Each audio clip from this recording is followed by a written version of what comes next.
Delhi police की investigation जैसे जैसे आगे बढ़ रही है, दिल्ली के दंगाइयों पर शिकंजा कसता जा रहा है।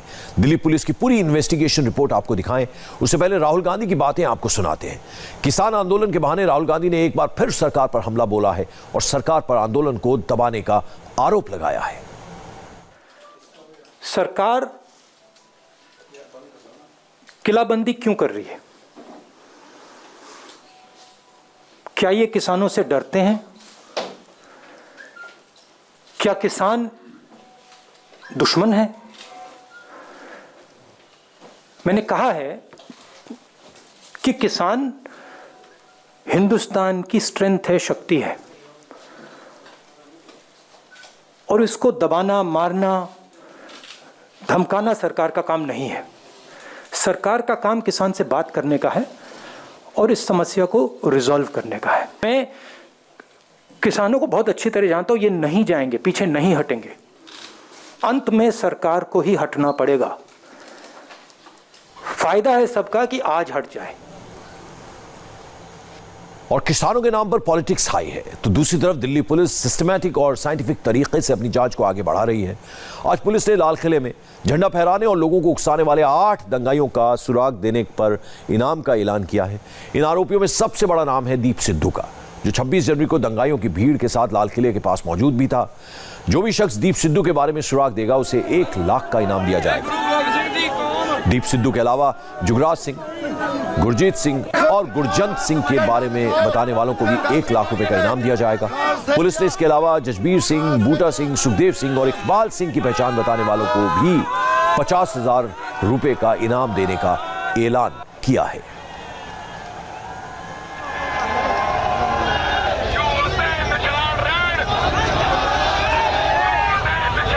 और जिस दीप सिद्धू पर दिल्ली पुलिस ने 1 लाख का इनाम घोषित किया है, वो दीप सिद्धू सोशल मीडिया पर एक्टिव है। फेसबुक पर दीप सिद्धू ने एक वीडियो जारी कर दावा किया कि कांग्रेस आलाकमान ने उससे संपर्क किया था। जयपुर के एक दोस्त के जरिए कांग्रेस आलाकमान ने उसे मुलाकात के लिए बुलाया, लेकिन उसने मुलाकात से इनकार कर दिया। दीप सिद्धू ने आम आदमी पार्टी के नेताओं से भी संपर्क का दावा किया है। सुनिए दीप सिद्धू का यह विस्फोटक दावा। On the 27th of November, Indian National Congress shared my post on their official page and said it is a revolution. Why? Because they always, all these political class or the parties always see some kind of opportunity, and that's how they start talking about it. I got a call through one of my friend who lives in Jaipur. I can give all the details. Saying that, I've got a call from Congress High Command, would you like to meet them? And I said, no, I don't want to meet them because that's not my aim and focus. So that went away. Aam Aadmi Party, second political party, before I came to Punjab in September, they were in touch with me, they wanted to meet up and I did not show interest. So they went away. और social media पर active रहने वाला दीप सिद्धू कब पकड़ा जाएगा? दंगाइयों को पकड़ने के लिए दिल्ली पुलिस क्या कर रही है? इस बारे में हमारे रिपोर्टर अभय पराशर ने दिल्ली पुलिस के पीआरओ चिन्मय बिस्वाल से डिटेल में बात की है, सुनिए। 26 जनवरी को दिल्ली और लाल किले में जो हिंसा हुई थी, उसमें कई ऐसे नाम हैं जिनके खिलाफ दिल्ली पुलिस की क्राइम ब्रांच ने इनाम घोषित कर दिया है, जिसमें दीप सिद्धू समेत कई लोग हैं। कुछ लोगों के खिलाफ 1 लाख का, कुछ लोगों के खिलाफ 50,000 का नाम घोषित कर दिया गया है। हमारे साथ इस वक्त मौजूद हैं डीसीपी क्राइम और साथ में दिल्ली पुलिस के नए पीआरओ चिन्मय बिस्वाल साहब। सर, बहुत बहुत स्वागत है इंडिया टीवी पे आपका। किन किन लोगों के खिलाफ इनाम घोषित किया गया है, क्या उनके बारे में प्रूफ मिला है? 26 तारीख का जो हिंसा लाल किले और अन्य आसपास के इलाकों में देखने को मिला था, उसके संदर्भ में 44 मुकदमे रजिस्टर किए हुए हैं, जिसमें एसआईटी 14 केसेस की इन्वेस्टिगेशन कर रही है और बाकी 30 केसेस का इन्वेस्टिगेशन लोकल पुलिस कर रही है। और इन्वेस्टिगेशन के दौरान तमाम जो हमारे पास वीडियो फुटेजेस वगैरह उपलब्ध हुए हैं और आम पब्लिक से जो हमें मिले हैं, वो तमाम का एनालिसिस करने के बाद हमने उसका जो तथ्य इकट्ठा किए, उसके बाद जो एफआईआर दर्ज भी हुए हैं, तो इन्वेस्टिगेशन को आगे बढ़ाते हुए इसमें से 8 लोगों के ऊपर हमने जिनको हम आइडेंटिफाई किए हैं उनके ऊपर 50,000 और 1 लाख रुपया का इनाम घोषणा किया गया है। जो भी उनको पकड़ने के लिए मदद करेंगे या उनको पकड़ करके देंगे और उनको ये पुरस्कार, ये रिवार्ड दिया जाएगा और उनका सूचना गुप्त रखा जाएगा। सर, जो 8 रिवार्ड घोषित किए गए हैं उसमें एक नाम बेहद अहम है, दीप संधू, क्योंकि दीप संधू जो है पंजाब का एक एक्टर भी है और उसकी एक वीडियो जो है वो फेसबुक अपना लाइव कर रहा था लाल किले से, और अभी भी वो लगातार फेसबुक लाइव करके संदेश दे रहा है, सोशल मीडिया पर संदेश दे रहा है। तो कुछ अभी मिल पाया है कुछ उसके खिलाफ सबूत या उसकी लोकेशन?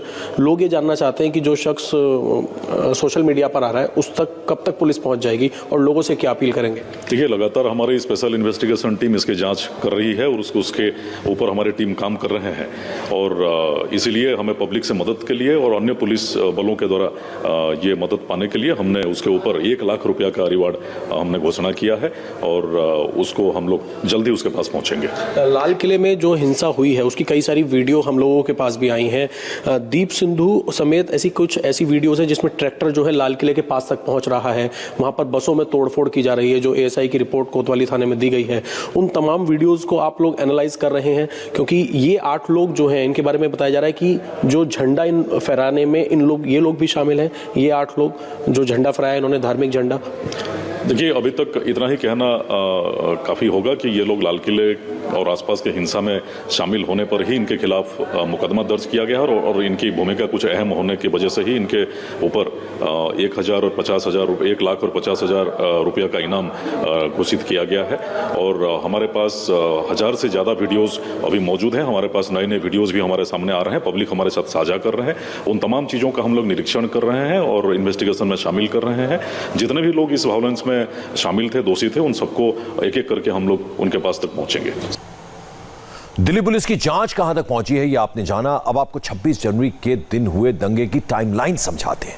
आखिर कैसे दंगाई लाल किले तक पहुंचे, इस पर पूरी डिटेल जानकारी के साथ हमारे संवाददाता अभय पाराशर हैं। आप जरा देखिए उनकी report. Lal Qila archaeological department यानी कि पुरातत्व विभाग के अंडर में आता है। जो कुछ वहां के एएसआई के लोगों ने अपनी आंखों से लाल किले के अंदर हिंसा होती हुई, तांडव होता हुआ, तोड़फोड़ होती हुई, पुलिस वालों के ऊपर ट्रैक्टर चढ़ाते हुए, और जहां पर प्रधानमंत्री नरेंद्र मोदी 15 अगस्त के दिन झंडा फहराते हैं, तिरंगा फहराते हैं, वहां पर किसने धार्मिक झंडे फहराए, किसने तोड़फोड़ की, उसकी पूरी जानकारी एएसआई ने एक रिपोर्ट तैयार करके दिल्ली के कोतवाली थाने में रिपोर्ट को भेजकर एफआईआर दर्ज करने की मांग की थी। एफआईआर दर्ज हो चुकी है, लेकिन इस रिपोर्ट में कई बातें बेहद अहम हैं। सबसे पहली बात यह कि 12:10 पर 25 ट्रैक्टर और 200 से 300 प्रोटेस्टर जो थे वो नेताजी सुभाष मार्ग से उन्होंने लाहौरी गेट की तरफ से लाल किले के अंदर घुसने की कोशिश की। इसके अलावा इस ग्रुप को दिल्ली पुलिस ने अंदर नहीं आने दिया, सीआईएसएफ ने न्यूट्रलाइज कर लिया, लेकिन उसी दौरान बड़ी संख्या में जो बाकी के आंदोलनकारी थे, जिन्हें लीड कर रहे थे ट्रैक्टर में सवार लोग और साथ ही बाइकों पर सवार, वो भी लाहौरी गेट की तरफ आ गए और एंट्रेंस पर इन्होंने पूरे दबाव के साथ घुसने की कोशिश की। टिकट काउंटर और वहां पर जो एक्सरे मशीन थी, जो मेटल डिटेक्टर थे, वहां पर सब कुछ तहस नहस कर दिया, तोड़-फोड़ दिया। इसके बाद 1 बजे के आसपास सुभाष मार्ग से भी बड़ी संख्या में प्रोटेस्टर जो हैं वो यहां पर पहुंचते हैं और जो मॉब होती है वो लाहौरी गेट के एंट्रेंस में पहुंच जाती है। ये इस रिपोर्ट में लिखा हुआ है। पूरी रिपोर्ट जो है एएसआई की वो इंडिया टीवी के पास मौजूद है। इसमें यह भी लिखा हुआ है कि लाहौरी गेट का पूरा दरवाजा जो है वो बड़ी आयरन रॉड जो है उससे लगा हुआ है, आयरन चेन से लॉक था, लेकिन मॉब जो है इस रॉड पर चढ़कर अंदर कूद गई और अपने आयरन टूल से चेन को तोड़ के दरवाजा खोल डाला। इसके साथ ही यह भी लिखा हुआ है कि मॉब इतनी ज्यादा थी कि उन्हें संभालना मुश्किल हो रहा था, क्योंकि मॉब के पास हथियार भी थे।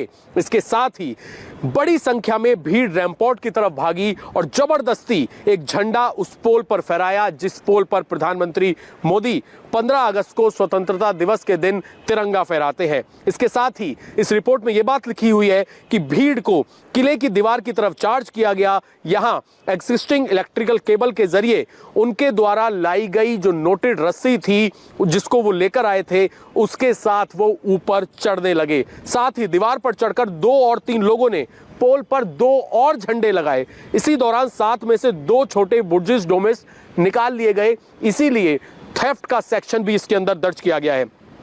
साथ ही जो मॉब थी वो नीचे आई, कुछ नौबत खाना पर चले गए, एक ग्रुप इंटरप्रिटेशन की तरफ चला गया और फर्स्ट फ्लोर के पैनल को पूरी तरीके से डैमेज कर दिया। ये बात भी रिपोर्ट में लिखी हुई है।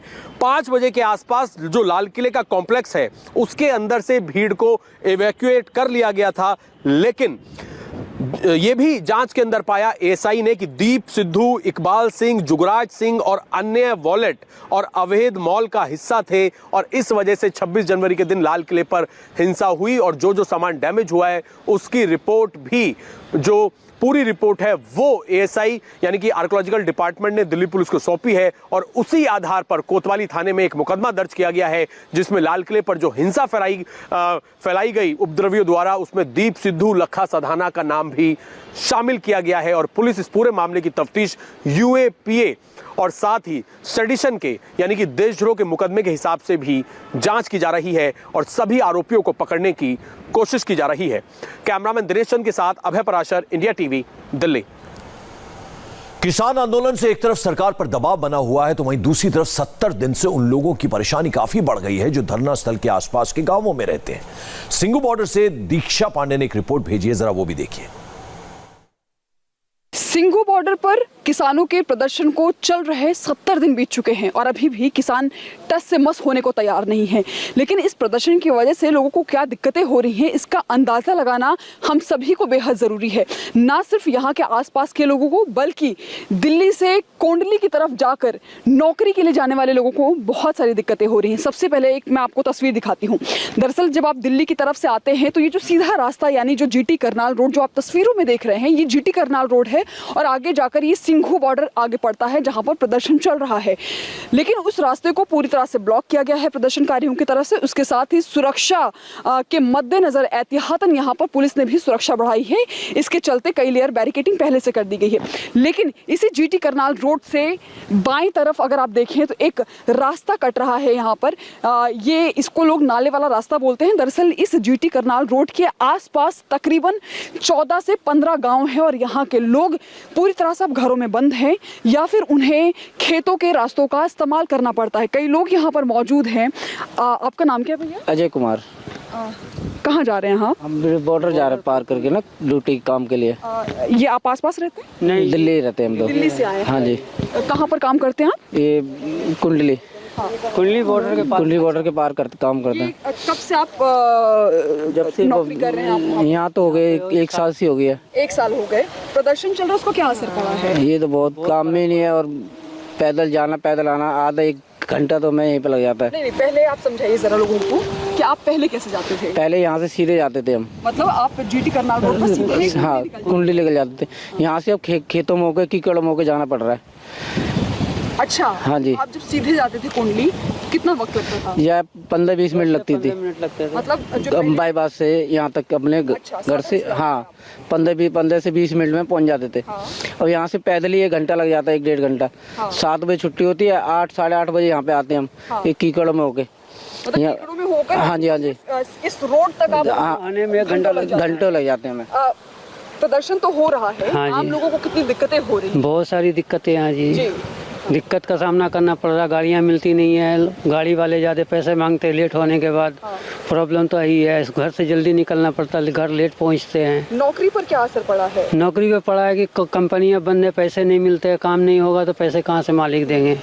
है काम का इस पोजीशन में ड्यूटी कर रहे हैं। काम करते हैं? हाँ, ये सब एक ही करते हैं। आपका नाम क्या भैया? चंदन कुमार। कहाँ से आए? दिल्ली से? दिल्ली से आए हम। दिल्ली के किस एरिया से आप आए? दिल्ली हम रिठाला गांव से हैं। रिठाला से जब आप कोंडली तक जाते हैं, कोंडली में नौकरी करते हैं, कोंडली तक जाते हैं कितना वक्त लगता था अमूमन? पहले हम लोग 15-20 मिनट लगता था यहाँ से बॉर्डर से। अब आते हैं तो पैदल आते हैं, कुंडली से 1 घंटा लग जाता है। ठीक।